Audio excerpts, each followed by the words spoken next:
ဒီနေ့မှာတော့တမလွန်ဧည့်သည်ဆိုတဲ့ဇလန်းကောင်းလေးကိုတင်ဆက်ပေးသွားမှာဖြစ်ပါတယ်။ဇလန်းလေးမစတင်မီຫນွေတို့ရဲ့ channel လေးကို like and subscribe လေးလုပ်ခဲ့ပေးပါအောင်ရှင်။အိမ်တော်ရှင်မနှစ်ယောက်စကားတပြောပြောနဲ့နေပူသေးတဲ့လမ်းလျှောက်လာနေကြပါတယ်။သူမတို့နှစ်ယောက်ကကံရိုးရမ်းရွာကမလှသူမီနဲ့မအေးအေးကြီးတို့ပဲဖြစ်ပါတယ်။သူမတို့နှစ်ယောက်ကမြို့ပေါ်ကိုတက်ပြီးရွှေစအနေငယ်ဝေပြီးတော့ပြန်လာကြခြင်းဖြစ်ပါတယ်။လက်ထဲမှာလေကလေးအတွက်ဝေခဲ့တဲ့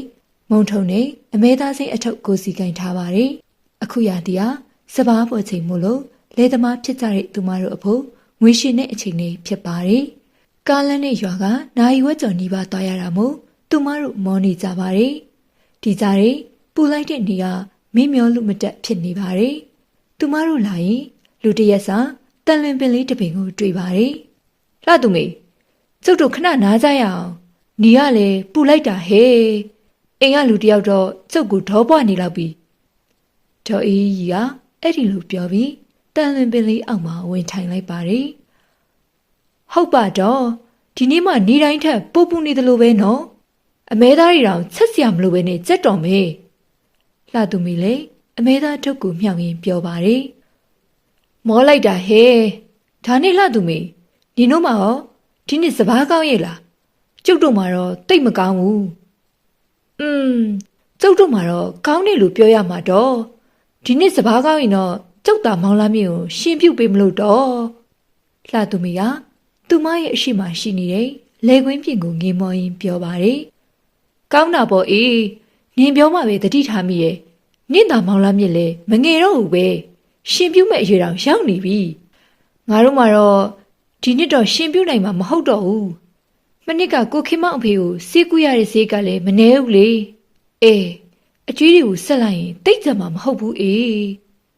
သူမတို့နှစ်ယောက်လည်းစက်မိစိတ်ဟာပြောကြဆိုကြပြီးခဏအကြာမှာအေးတွားကြမယ်လေတော်ကြအိမ်ကလူတွေကဒေါပွားနေအောင်ပဲအိမ်မကလည်းသားလေးတယောက်တည်းရှိခဲ့တာတော့လှသူမရပြောရင်သူမရဲ့ပစ္စည်းတွေကိုတွဲလျားဆဲလိုက်ပါတယ်အေးတွားကြတာပေါ့လှသူမရတန်လွင်ပင်အောက်မှထပ်မလို့လောက်တော့ကြော်ရေးစိတ်ကနေဖြစ်သွားပြီးစသိမ်ဝေးသမျှထသွားပါတယ်ဟင်ဘာဖြစ်တာတော့သူမစိတ်ထဲပြောလိုက်ပါတယ်သူမတတိထားမိလိုက်တာကသူမရဲ့အမေသားထုံမှာငကိုထက်ပုံမူပြီးတော့လေးလံသွားတာပဲဖြစ်ပါတယ်အေးကျုပ်အမေသားထုတော့အရန်လေးနေတယ်လို့ပဲတော့ငကိုလေးချိန်ထက်အလေးချိန်ကစီးနေတယ်လို့ပဲဟုတ်လို့လားဟဲ့ငါအမေသားထုတော့ပုံမှန်ပါပဲအေးကျုပ်လည်းမသိတော့ပါဘူးအရန်လေးနေတယ်လို့ခံစားနေရတယ်နင်စိတ်ထင်တာနေမှာပါအေး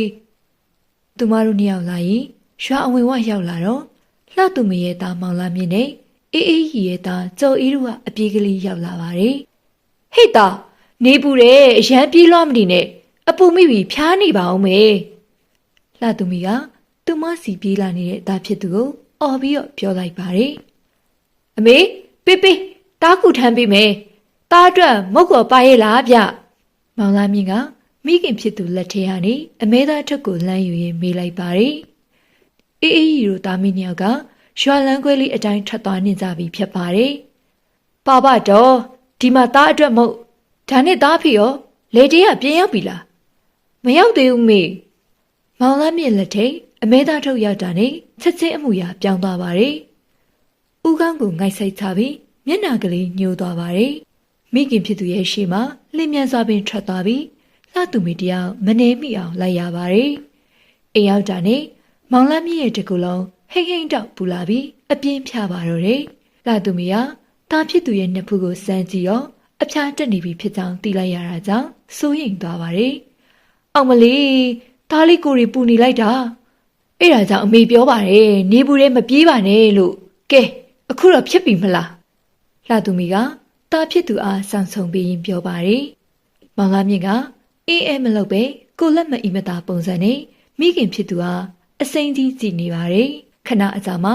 လှသူမေရဲ့ယောက်ျားဖြစ်သူကိုမြင့်မောင်ရောက်လာပါတယ်ခါးသားသစင်းကိုထိုးထားသလိုဝါခမောက်လေးကိုလည်းစောင့်ထားပါတယ်နေပူတဲ့စပားရိပ်ပြီးပြန်လာတာမို့ချွေးမြကဆူရွှဲနေပါတယ်ကိုမြင့်မောင်အရေးတဲ့အမောဖြစ်ရင်တားဖြစ်သူအိယာရဲလဲနေတာမြင်တော့မိမတားကဘာဖြစ်တာလဲဒီလောက်နေဘူးတာစောင်းနေခြုံလို့ပါလား အဲ့လိုမေးလိုက်ပါတယ်ပြီးရနဲ့ကိုမြင့်မောင်ကအဝါခမောင်လေးနဲ့လေခတ်နေပါတယ်မသိပါဘူးယောက်ျားရဲ့ကျုပ်မျိုးကပြန်လာတော့အကောင်ကျုပ်လက်ထက်ကအမဲသားတို့ကိုကိုင်းမိကြတဲ့တားလေးအမှုရပြောင်းသွားတာအိမ်ရောက်တာနဲ့အပြင်းဖြားတော့တာပဲလှသူမီပြောရင်းနဲ့မျိုးကဝင်လာတဲ့မုတ်ထဲကတချို့ကိုကိုမြင့်မောင်အားပေးလိုက်ပါတယ်ကိုမြင့်မောင်ကလည်းမိမဖြစ်သူကမ်းပြီးတဲ့မုတ်ကိုစားရင်တားဖြစ်သူရဲ့အနာကိုကတ်ခါတားမောင်လားမြင့်တားမောင်လားဖျားရလားရွ့မုတ်စားလိုက်အဲ့လိုပြောကကမ်းပေးပေမယ့်မောင်လားမြင့်ကဖခင်ဖြစ်သူအားမကျေနပ်တဲ့အမူအရာဖြစ်ကြည်နေပါတယ်တားဖြစ်သူရဲ့အကြည့်ကိုကိုမောင်မြင့်နည်းနည်းစိုးရိမ်သွားပါတယ်တားလီမုတ်စားမလားဘာစားချင်လဲအဖေကိုပြောလေပြောပြန်တော့မစားဘူးသွားအမဲသားပဲစားချင်တယ်အော်ပြောလိုက်ပါတယ်ဟင်ကိုမောင်မြင့်ဟောလှသူမိပါလန့်သွားပါတယ်တားလီဘာဖြစ်တာလဲတားရဲ့ကိုမောင်မြင့်တို့မှာကတားလီတယောက်တည်းရှိရမို့မိဘနှစ်ပါးကချက်လိုက်ကြတာမှာမျက်စိအောက်ကအပြောက်မခံစုသလိုပင်ဖြစ်ပါတယ်မောင်လာမြင့်မှာတငုံငုံတရီနဲ့ဖြစ်လာပြီးခြေလက်တွေအေးဆက်လာပါတယ်အမဲသားစားကြတယ်ကျုပ်ကအမဲသားချက်ကြွေးအမဲသားစားရမှနေကောင်းမှာအမဲသားကြွေးမောင်လာမြင့်ရဲ့အတန်ကရုတ်တရက်လူကြီးတယောက်ရဲ့အတန်ကဲ့သို့ဖြစ်နေပြီးလှသူမီနားမလဲစွာဖြင့်စိုးရိမ်စိတ်တွေအထွတ်ထိပ်ရောက်နေပေမယ့်အချီနီကိုရိမ့်မိတဲ့ကိုမောင်မြင့်ကမိမလာခဲ့အောင်တားဖြစ်သူနဲ့ခဝေးဝေးကိုခေါ်လာခဲ့ပါတယ်မိမအမဲသားဝယ်လာတော့ကလမ်းမတစ်ခုခုဖြစ်ခဲ့သေးလားအဲ့ဒါတွေထားစမ်းမှာတော့ကျုပ်သားလေးအတွက်စိတ်ပူလာပြီအရက်ထဲကဘိန်းတော်ဆရာဦးညိုကိုတွားခေါ်တော့မယ်လှသူမီကပျော့ပျော့ဆူဆူနဲ့ထက်သွားမယ်လုပ်နေတာကြောင့်ကိုမောင်မြင့်ဆွဲချလိုက်ပါတယ်မိမနေစမ်းမအောင်ငါမေးတာဖြေပါအောင်သားလေးကရိုးဖျားနေတာမဟုတ်ဘူးဟာဟင်ဒါဆိုသားလေးကဘာဖြစ်နေတာတုံးတော့မိမစိတ်ပူလာပြီပြီးတော့ယောက်ျားကဘလို့သိတာလဲကိုမောင်မြင့်ခေါင်းကုန်နေပါတယ်ငါမေးတာပဲဖြေစမ်းပါအောင်ဘာမှတော့မဖြစ်ခဲ့ပါဘူးယောက်ျားရဲ့ဒါပေမဲ့ရွာစင်လန်းဦးတက်လူတို့လဲကွင်းတာတန်လွင်ပေအောက်မှာတော့ခဏနာခဲ့ကြတယ်ဟုတ်ပြီအခုမှတတိယတွေတော့ကျုပ်တို့အပင်အောက်ကထွက်လာတော့အောင်မလေးကျုပ်ရဲ့အမဲသားထုတ်ကလေးသွားတာမှကျုပ်တောင်မနိုင်တနိုင်ဖြစ်သွားတယ်ယောက်ျားရဲ့ငါသဘောပေါက်ပြီမိမလာခဲ့ကြည့်နေငါသာဘာလို့ဖျားနေရလဲဆိုတာကိုမောင်မြင့်ကအဲ့နေရာကနေတားဖြစ်သူရဲ့အနာကိုပြန်သွားကဟဲ့ကောင်မင်းကဘာတူတော့ဘာလို့ငါသားခန္ဓာကိုယ်မှာခိုကက်နေရတော့အခုချက်ချင်းထွက်ကိုမြင့်မောင်ကအဲ့လိုအော်ပြောလိုက်တော့လှသူမီနားမလည်နိုင်ဖြစ်နေပြီမေမောင်သားမြင့်ကဝုန်းကနေထကငုတ်တုတ်ကြီးထိုင်လိုက်ပြီးတဟီညီးနေပါတယ်ငါတန်လွင်ပင်မှာနေတဲ့နင်းရဲ့တဝမ်းခွက်အမခင်နှင်းဆွေဟေးခင်နှင်းဆွေငါအမဲသားစားကြလို့လိုက်လာတာနေငါ့ကိုကြွေးမလားမကြွေးဘူးလားပြောပိုင်ဆိုးပိုင်တဲ့အတန်ဖြစ်ပြောပါတော့တယ်အဲဒီခါမှာလှသူမီသဘောပေါက်သွားပါတော့တယ်ဦးတက်လူနဲ့ကိုမြင့်မောင်ရဲ့အမဝမ်းခွက်ခင်နှင်းဆွေတို့ကငငယ်လေးကလေးကအိမ်တော်ကြခဲ့ကြပြီးတာသမီမထွန်းကားခဲ့ပါဘူးသူတို့လင်မယားကကစီးလေးနေတယ်လို့တရွာလုံးနဲ့တယောက်စုတယ်လို့ပင်ဖြစ်ပါတယ်ဒါပေမဲ့ကိုမြင့်မောင်ငယ်စဉ်ကသူတို့လင်မယားကတာတယောက်လိုချစ်ခဲ့ကြပေမယ့်အရွယ်ရောက်လာတော့ဘာလို့လဲမသိ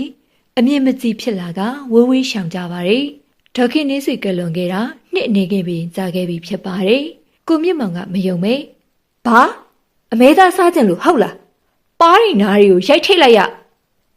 ကိုမြင့်မောင်အဲ့လိုပြောပြီးရိုက်မဲ့လက်ဟန်ဖြစ်ပြပါတယ်ဘာနေကငါ့ကိုရိုက်မယ်ဟုတ်လားအောင်မငါထိန်းချောင်းလာလို့ကြီးပြင်းလာတဲ့ကောင်ဟာများလာခဲ့လေပါယိုကျိုးကျင်နေပြီလားရုတ်တရက်သားဖြစ်သူရဲ့စကားကြောင့်ကိုမြင့်မောင်နည်းနည်းလန့်သွားပါတယ်ယောက်ျားကျုပ်တို့ဘလို့လုပ်ကြမလဲတားလေးတစ်ခုခုဖြစ်မှစိုးရိမ်နေတော့မိမဘာမှမပူနဲ့ဘာလို့ရမလဲငါသိတယ်ကိုမြင့်မောင်ကမိမဖြစ်သူအားမစိုးရိမ်ဘူးပြောပြီးတားဖြစ်သူပဲလေကရွာဝင်လန်ကတန်လွင်ပင်လေးမှနေတာပေါ့အမဲသားစားကြလို့လိုက်လာတယ်ပေါ့ဟုတ်လားဒါဆိုအေးရဲ့နောက်ကိုမလိုက်ပဲဘာလို့လှသူမရဲ့နောက်ကိုလိုက်လာရတာတော့အဲ့လိုမေးလိုက်ပါတယ်ဟေးမြင့်မောင်အေးရဲ့ယောက်ျားရွှေရန်စော်ဟေးပြီးတော့ကျန်းလေးကျန်းသေးနေကငါသားလေးလိုပဲလေငါအမဲသားမစားရတာကြာပြီငါ့ကိုအမဲသားကျွေးစမ်းပါအမဲသားစားကြနေပေါ့စားရမယ်စောင့်နေ ကိုမြင့်မောင်ကအဲ့လိုပြောပြီးမိမဖြစ်သူဟာမိမသားလေးကိုခဏကြည့်တာငါလေတဲ့ကိုသွားလိုက်အောင်မေအမေသားစားခြင်းနဲ့အကောင်ကျွေးရတာပေါ့ကိုမြင့်မောင်ကအိမ်ကလှည့်မြန်စွာထွက်သွားပြီးလေတဲ့သူ့သွားကကောက်ရိုးတစီထမ်းပြီးတော့သူနဲ့အတူစပားသိမ်းနေတဲ့ကောင်လေးနှစ်ယောက်ကိုလည်းတယောက်တစီထမ်းခိုင်းပါတယ်ပြီးရနေတန်လွင်ပင်လေးရှိရာကိုသွားကတန်လွင်ပင်ကိုကောက်ရိုးဖြစ်ပုံပြီးတော့မိရှို့လိုက်ပါတယ်အဲ့ဒီချိန်ကိုမြင့်မောင်ရဲ့အိမ်မှာအောင်မလေးပူလိုက်တာငါအိမ်ကိုဘသူမီးရှို့နေရလဲပူလိုက်တာမောင်လာမြင့်တယောက်အဲ့လိုအဟေကအိမ်ရတွေလူလိမ့်နေပါတော့တယ်တားလေးဘာဖြစ်တာလဲတားလေးရဲ့လှသူမေတယောက်ငုံမဲမဲဖြစ်နေပါတော့တယ်အာပူတယ်မောင်လာမြင့်ကဝုန်းကနေလေးကငြိမ်သွားပါတော့တယ်တားလေးဟင်အမေတားအိမ်ကိုဘလို့ရောက်နေရလဲစောနာလမ်းထိပ်မှာအမေကိုစောင့်နေရလေမောင်လာမြင့်ကဘာမှမမိတော့ပါဘူးခဏအကြာတော့ကိုမြင့်မောင်ပြန်ရောက်လာပါတယ်တကူလုံးလဲချွေးတွေရွှဲနေပါတယ်ခဏကူမှလဲကောက်ရိုးတွေနဲ့မိမဘလို့လဲအမေသားစားချင်နေဟာမှထွက်သွား E လားယောက်ျားဘာလုပ်လိုက်တာလဲစောနာတားလေးကထအော်တာကျုပ်ဖြစ်စိတ်ပူလွန်းလို့တေတော့မယ်ပူရဲအော်ပြီးတော့ထွက်သွားတာဟာမြင့်မောင်ဘာမှတ်နေလေဟာကိုမြင့်မောင်သဘောကျစွာရှိလိုက်ပါတယ်ဦးတင်လူတယောက်ဓမ္မကိုကင်ပြီးတော့ဒေါသတကြီးနဲ့ကိုမြင့်မောင်ရဲ့အိမ်ရှိကိုရှောက်လာပါတယ်မြင့်မောင်မင်းထွက်ခဲ့စမ်းအခုထွက်ခဲ့စမ်းအော်တန်ကြောင့်ကိုမြင့်မောင်လည်းအိမ်အောက်ကိုဆင်းလာပါတယ်ဟာဦးတင်လူပါလားဘာများဖြစ်လာလို့တော့ကိုမြင့်မောင်ကအေးဆေးစွာမိလိုက်ပါတယ်ဘာဖြစ်ရမလဲကွာမင်းငါလေဆိုငါတန်လွင်မီကိုမီးရှို့လိုက်တာလေအဲ့ဒါကိုငါမကြည့်နဲ့ဘူးအကိစ္စရှင်းစမ်းဦးတင်လူရဲ့ပုံစံကဒေါသကြောင့်ထင်ပါရဲ့မျက်နှာတစ်ခုလုံးหนีရဲနေပါတယ်ရှောခတ်တော့တာပဲအဲ့အပင်ကအကောင်ကကျုပ်သားစီမှာဝင်ဘူးလို့ကျုပ်ကမီးရှို့ပစ်တာလေဘာများမလို့တော့မှားတယ်ကွမှားတယ်အဲ့အပင်မှာငါမိမခင်နေဆွေနေတာကွမင်းကသူနေတဲ့ပင်ကိုမီးရှို့လိုက်တော့အခုသူ့မှာနေစရာမရှိတော့ဘူးငါလေကကောင်လေးတွေကိုဝင်ပူးနေပြီ။အော်ဒါဆိုအဲ့ပင်မှာခမရဲ့မိမနေတာကိုခမသိတယ်ပေါ့လေ။ဦးတင်လူကမဖြေပါဘူး။ခမဖြေလေဘာလို့မဖြေတော့တာလဲ။ကိုမြင့်မောင်ရဲ့အတန်ကမြင့်လာပါတယ်။ဘာလဲခမမဖြေရဲဘူးမလား။ဟုတ်တယ်ကွာအဲ့ပင်မှာငါမိမနေတယ်ငါလည်းသိတယ်ပြောရရင်ငါနေခိုင်းထားတာအဲ့တော့ဘာဖြစ်လဲ။ဦးတင်လူကပို့ပြီးဒေါသထွက်လာပါတယ်။လက်ထက်ကဓာတ်ကိုရှေ့သို့တိုးယူလာပါတယ်။ဒါဆိုခမတရေမွေးထားတာပေါ့လေ။ဟုတ်တယ်။ငါလေတွေစပားအထက်တူအောင်ငါမိမခင်နေစရာဆောက်ရှောက်ပေးနေတာကွ။ဒီမှာဟဲ့ကောင်ငါရှိဝေးမပြောစင်ဘူး။မင်းငါမိမကိုစိတ်ကြည်နေအောင်တောင်းမှမှာမဟုတ်ရင်တော့တင့်လူအကြောင်းကောင်းကြီးသိရမယ်နော်။ဦးတင့်လူကမကြည်နဲ့တဲ့အကြည့်နဲ့ကြည်ကပြန်ပြီးတော့ထွက်သွားပါတယ်။အဲဒီနေ့ညနေဝင်ရီတရောအချိန်မှာအမဲသားချက်ထေထားတဲ့ခေါကွက်ကိုတစ်ဖက်ဓမ္မကိုတစ်ဖက်ကင်ကကိုမြင့်မောင်တယောက်နေလျာကောက်ရိုးစုပြီးသူမီးရှို့ခဲ့တဲ့တန်လွင်ပင်လေးရှိရာကိုရောက်လာခဲ့ပါတယ်။တန်လွင်ပင်လေးမှာမိတန်ကြောင့်ပင်စီမြတာရှိတော့တာဖြစ်ပါတယ်။ကိုမြင့်မောင်ကသူ့သဘောအရဆိုရင်ခေါ်စာပစ်ဖို့နီနီတသာ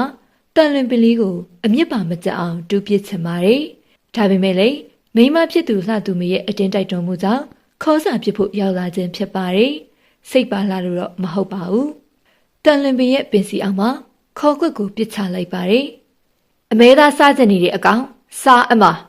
ကျွေးချင်လို့တော့မဟုတ်ဘူးနော်။အေးနောက်ဆိုမြင့်မောင်ရဲ့မိသားစုနဲ့ဝေးရှာမဟုတ်ရင်တော့မီးရှို့ရုံနဲ့မကဘူး။အပင်အောက်စီကနေအမြင့်ပါမကျန်တူးပြင်းပါ။အခုလေစားကြင်စားမစားကြင်နေကျုံနောက်ကနေလိုက်ချောက်မယ်လို့တော့မကြံနဲ့နော်။နောက်တစ်ခါထပ်တင်နေမှဖြစ်အစိုးမစုံနဲ့နော်ကိုမြင့်မောင်ကအဲ့လိုပြောပြီးထွက်လာခဲ့ပါတယ်ကိုမြင့်မောင်ရဲ့နောက်မှာခြေတန်းလူလူအတန်တစ်ခုကြားလိုက်ပါတယ်လိုက်မလာနဲ့နော်ဒါနဲ့နုံနုံဆင်းပြစ်မယ်လိုက်ရင်လိုက်ကြည့်အဲ့လိုပြောလိုက်တော့တချစ်ချစ်မြည်တန်းလေးတိတ်သွားပါတယ်ကိုမြင့်မောင်အိမ်ပြန်ရောက်တဲ့အချိန်မှာအရှာအားလုံးကပုံမှန်ဖြစ်နေပြီမယ်သူတို့မမြင်တဲ့တနေရာမှာတော့မဖိတ်ခေါ်ပဲရောက်လာခဲ့တယ်တမလွန်ဧည့်သည်ဒေါခင်နင်းစီတရားဒေါသထွက်စိတ်ဆိုးနေမှာဧကံပဲဖြစ်ပါတယ် ပရိသတ်များရှင်အခုတင်ဆက်ပေးခဲ့တဲ့ဇာတ်လမ်းလေးကတော့တမလွန်ဧည့်သည်ဆိုတဲ့ဇာတ်လမ်းကောင်းလေးပဲဖြစ်ပါတယ်နားဆင်အားပေးခဲ့ကြတဲ့ပရိသတ်များအားလုံးကိုကျေးဇူးတင်ပါတယ်ရှင်